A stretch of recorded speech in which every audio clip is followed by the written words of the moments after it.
I froze mid-step in my garage, staring at the wreckage of my $10,000 drone, my baby, my side hustle, smashed to bits like someone took a bat to it. Wires dangled, the carbon frame cracked clean in half, and there, scratched into the side, was a jagged FU in red marker. My gut churned. This wasn't random. I'd been out all day hustling freelance gigs, and my wife, Tara, was the only one home. She'd been acting shady for weeks, distant, glued to her phone, dodging me with weak excuses. I stormed inside, heart pounding, yelling, "Tara, what the hell happened to my drone?" She didn't even flinch, just smirked from the couch, legs crossed, sipping wine like she owned the damn world. "Oh, that toy?" "Oops," she said, voice dripping with venom. That's when I knew this wasn't just her screwing with me. Something bigger was rotting under the surface. I'd built that drone myself, rigged it with custom cameras for aerial shots I sold to real estate firms. It wasn't just a gadget, it was my lifeline after I got laid off last year. Tara knew that. She'd been pissed I wasn't raking in crypto millions like her new friend, some slick-haired tech bro named Vance she met at a blockchain conference. I'd caught them laughing too loud at a bar once, his hand brushing her arm, but she swore it was just networking. Now, staring at the wreckage, I felt the betrayal sink in like a blade. She didn't just trash my drone, she trashed us. I grabbed my phone, pulled up the drone's cloud backup, every flight auto-uploaded, and that's when I saw it. A file I didn't record. A shaky video, time-stamped last night, showing Tara and Vance in our garage, giggling as she handed him a USB drive. My drone's footage. My work. Sold out.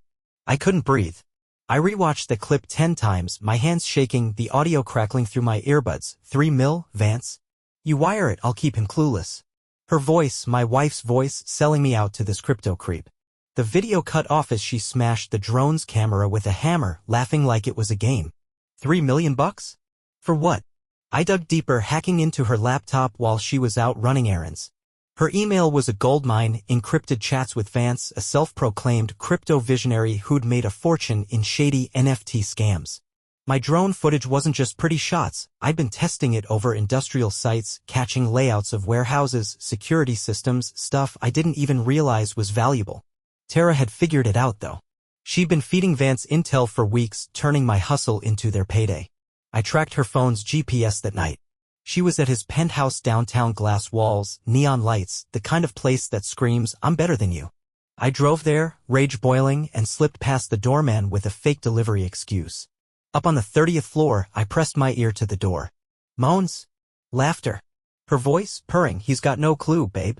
I kicked the door open, and there they were, her in his lap, half-dressed, a laptop glowing with my drone files on the screen. Vance bolted up, smirking, "Whoa, man, chill," but Tara just laughed, cold and sharp. "You're too late, Jake." "Too late?" I lunged, knocking the laptop to the floor, glass shattering as it hit. That's when I saw the duffel bag, stuffed with cash and a burner phone. This wasn't just cheating. This was a heist. I just knocked Vance down with his own Crypto King trophy, blood dripping from my arm, glass everywhere. Tara was sobbing, claiming he'd blackmailed her into this, using my drone footage for his warehouse heist plans, while Vance laughed, calling her a liar. The penthouse was a war zone, and I was stuck between her tears and his smirk, clutching a duffel bag stuffed with cash and a burner phone. That's where we left off, right before hell broke loose. Before I could even process Tara's words, the penthouse door exploded inward, with splinters flying like shrapnel. 2 dudes in black hoodies stormed in, one swinging a crowbar, the other clutching a Molotov cocktail, its wick already spitting sparks. "Get the bag!" Vance yelled, still sprawled on the floor, blood trickling from his busted lip. The crowbar guy charged me, smashing a marble statue off a shelf. Chunks rained down as I ducked, grabbing the duffel. The second guy lobbed the Molotov at the wall, and whoosh, flames roared up the curtains, licking the ceiling in seconds. Smoke stung my eyes, thick and acrid, as Tara shrieked, "Jake, we gotta go." I bolted for the balcony, but Vance lunged, snagging my ankle. I kicked back, my boot cracking his nose crunch, and he let go, howling. The crowbar dude swung at me, clipping my shoulder, pain searing hot. I roared, pure rage, and hurled the trophy at him. It smashed into his chest, knocking him into the flaming curtains. He screamed, flailing as sparks caught his hoodie. Tara grabbed my arm, her nails digging in. "I didn't mean this, I swear," but I yanked free, shoving the balcony door open. Glass exploded behind us, some high-tech liquor cabinet Vance probably bragged about, sending shards and booze into the fire. The blaze roared louder, a beast eating the room alive.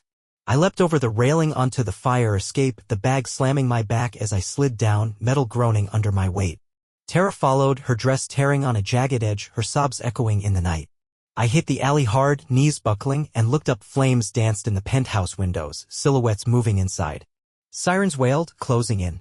Tara landed beside me, panting, "They'll kill us, Jake." I checked the bag, cash, the burner, and that USB labeled targets. My drone's data plus Vance's whole damn crime blueprint. Then tires screeched and SUV peeled into the alley, headlights blinding. Vance's crew. My phone buzzed, "Drop it or die." They were coming for me. I sprinted, dragging Tara by the wrist, her heels clacking on the pavement as we ducked behind a dumpster. The SUV roared past, engine growling, then circled back, hunting us like dogs. My arm throbbed, blood soaking my sleeve, but I unzipped the bag, hands shaking, and powered on the burner phone. A single text glowed, "Warehouse 17, midnight. Bring it." Vance's plan, whatever heist he'd roped Tara into, was still in motion. I glared at her, voice low, "Talk. Now." She collapsed against the dumpster, hair wild. "He's got my old crypto keys, millions I stole before we met. Said he'd frame me, send me to prison unless I got him your footage." I didn't want him, Jake. I had no choice. I wanted to believe her, those big, wet eyes pleading, but that video of her laughing with him burned in my skull. "You smashed my drone, Tara. You sold me out." She grabbed my shirt, desperate. I trashed it to stop him. He wanted more flights, more targets. "I was protecting you." Before I could answer, the SUV's headlights swept the alley again, tires squealing as it stopped. Doors slammed, boots hit the ground. I peeked out, 3 goons, one with a pistol, another clutching a tire iron. "Fan out," one barked. They were closing in. I yanked Tara up, shoving the bag into her arms. "Run. Take it. Go to the cops if you're telling the truth." She froze. "What about you?" I snatched the tire iron from the ground, some junkie's trash, and gripped it tight. "I'm done running. They want to fight, they'll get one." She hesitated, tears streaming, then bolted, disappearing into the shadows. The goons spotted me, the pistol guy yelling there. I charged, swinging the tire iron, clang, it cracked against his gun hand, the shot going wild, shattering a streetlight. Sparks rained down as I tackled him, fists flying, the others piling on. Pain exploded in my ribs, my head, but I fought like a cornered animal, screaming, "Come on." I don't know how long it lasted, seconds, minutes, but when the sirens got loud, they scattered, leaving me bruised and bloody on the asphalt. The SUV peeled out and I lay there, chest heaving, staring at the sky.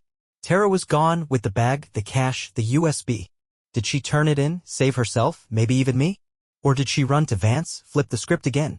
My phone was busted, but I could still feel that text, "Warehouse 17, midnight."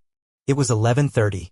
I could limp there, confront whatever's left of this mess, or vanish, start over somewhere they'd never find me. Fight or flight? Trust Tara or bury her memory? What would you pick, fam? Hit the comments. I'm bleeding out here, and I still don't know who's the real villain. Thank you very much for listening to this story to the end. I hope you liked. We work for you, looking for and telling you the most effective stories about women's betrayal, shocking intrigue, interweaving the plot, and unexpected reactions of angry men. Save us, put likes, write comments, and, of course, subscribe to the channel to not miss any story.